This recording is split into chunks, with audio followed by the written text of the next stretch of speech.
पिछले वीडियो के ज़रिए हम ये जान चुके हैं कि अपनों से बिछड़ने की पीड़ा जितनी असहनीय साधकों के लिए थी, उतनी ही पीड़ा गुरुदेव के लिए भी थी। इस बिछड़ने की पीड़ा की हूक रह रह कर गुरुदेव के हृदय में उठती थी। साधकों के लिए अपनी व्यथा को व्यक्त कर पाना आसान था, परंतु गुरुदेव एक अभिभावक के रूप में थे। फिर भी जब जब वे अपनी भावनाओं के वेग को बांध नहीं पाए, उन्होंने साधकों के सामने इस पीड़ा को व्यक्त किया है। पिछली कड़ी में हमने जाना कि किस तरह से शांति कुंज के ज़मीन का सौदा हुआ। आइए अब इस सफ़र को आगे बढ़ाते हैं।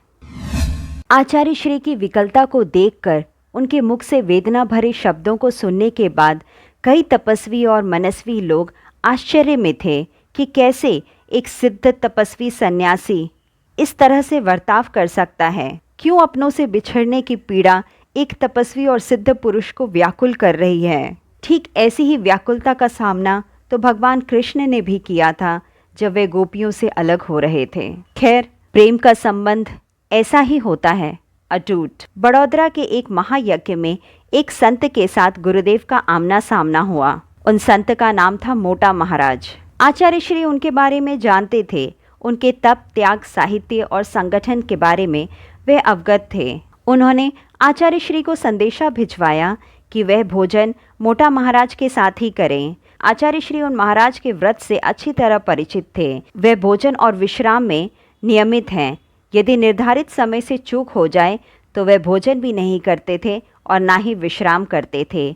इस नियम को ध्यान में रखते हुए उन्होंने उत्तर भिजवाया कि भोजन शायद नहीं हो पाए क्योंकि वह सार्वजनिक कार्यक्रम में आए हैं, देर सबेर हो सकती है, आप भोजन कर लें। मोटा महाराज ने इसका उत्तर भिजवाया कि आज के लिए यह नियम स्थगित किया जाएगा, आप जब आएंगे भोजन तभी होगा।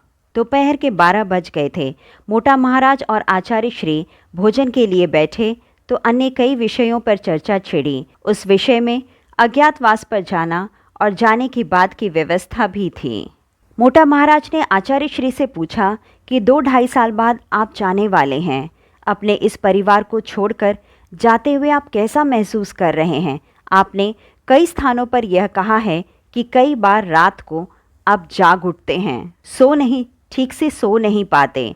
आचार्य श्री ने मोटा महाराज के इस प्रश्न का उत्तर सकारात्मक भाव में दिया।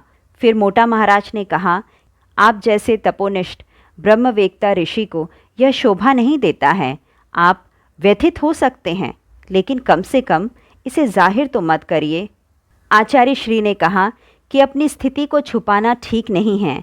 हम ब्रह्मवेत्ता नहीं हैं, लोग ऐसा मान रहे हैं, कोई बात नहीं, लेकिन अपनों से बिछुड़ने का दर्द छुपाने के लिए हम झूठ का सहारा नहीं ले सकते हैं, यह ठीक नहीं है। इतना कहने के बाद मोटा महाराज और आचार्य श्री राग विराग, सब में अपनी आत्मा देखना, इस तरह के विषय पर चर्चा करने लगे। उस चर्चा में अपनी भाव दशा को आचार्य श्री ने व्यक्त करते हुए कहा कि ज्ञान वैराग्य की पुस्तकें हमने बहुत सी पढ़ी हैं, उन्हें कई बार हमने दूसरों के सामने दोहराया भी है, लेकिन हाल की स्थितियां देखते हैं तो ऐसा लगता है शायद वे बातें हमारे हृदय की ऊपरी सतह तक ही रह गई, हमारी मनोभूमि में प्रवेश नहीं कर पाई। हमें कोई पराया दिखता नहीं है, ना कहीं माया का आभास होता है जिससे दूर जाया जाए। जब अपनी ही आत्मा सब लोगों के अंदर जगमगा रही है तो किससे मुंह मोड़ा जाए, किससे नाता तोड़ा जाए। जो हमें भूल नहीं पा रहे हैं उन्हें हम कैसे भूलें। जो साथ घुले और जुड़े हैं उनसे कैसे नाता तोड़ लें। पढ़ा हुआ ब्रह्म ज्ञान रत्ती भर सहायता नहीं करता। कहते कहते आचार्य श्री का गला रुकने लगा। मोटा महाराज भी उनकी बातों को सुनते हुए विकल होने लगे थे। उनकी आंखों से अश्रुधारा बहने लगी और उसके बाद वे कह उठे, जिस विभूति को अपने शिष्य साधकों से इतना स्नेह हो, मैं उसे प्रणाम करता हूँ।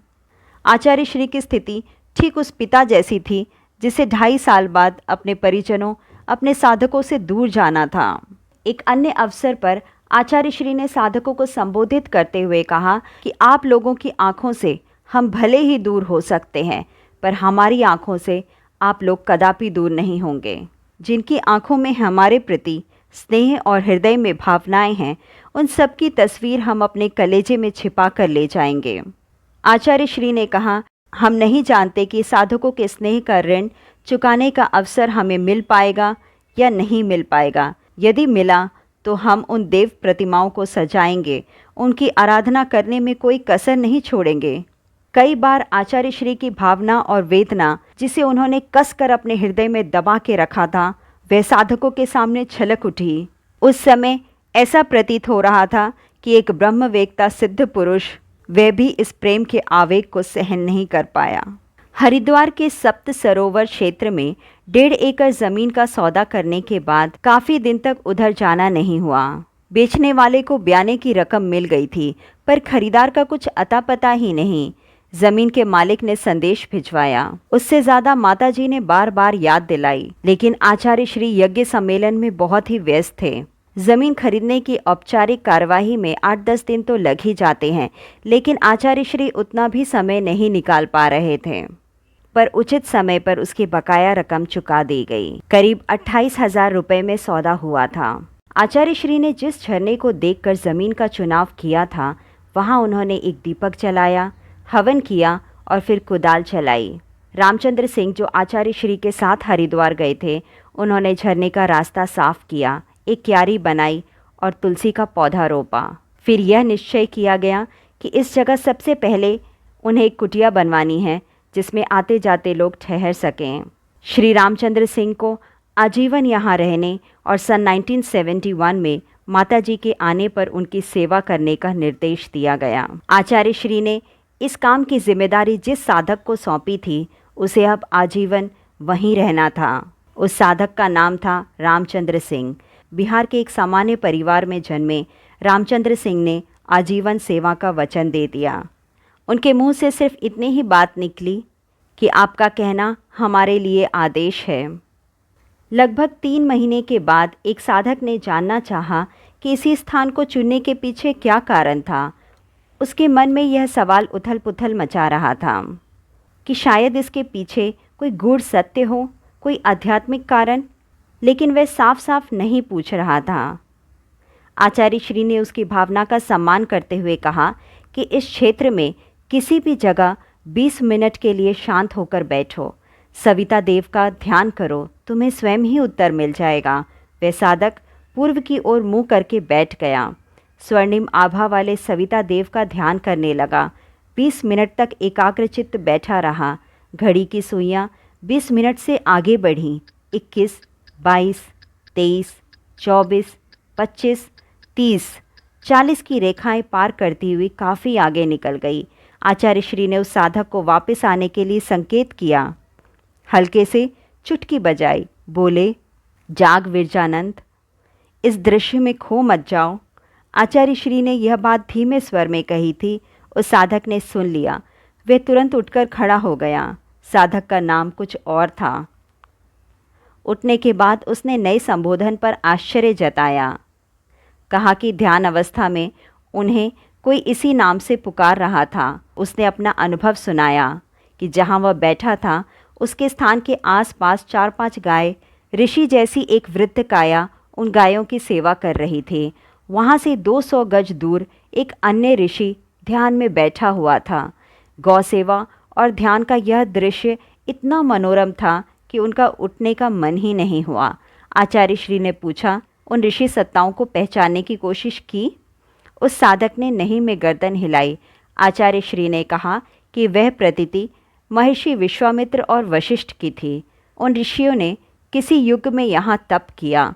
उस युग में जब गंगा ने 7 धाराओं में बंटकर उन ऋषियों को संरक्षण दिया था। 5 ऋषियों के तपस्थान यहाँ से दक्षिण की ओर हैं। गंगा तब इसी क्षेत्र में 7 धाराओं में बहती थी। वशिष्ठ और विश्वामित्र की साधना के संस्कार यहाँ अब भी विद्यमान हैं।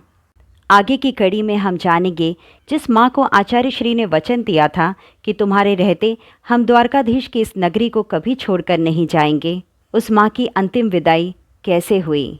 धन्यवाद।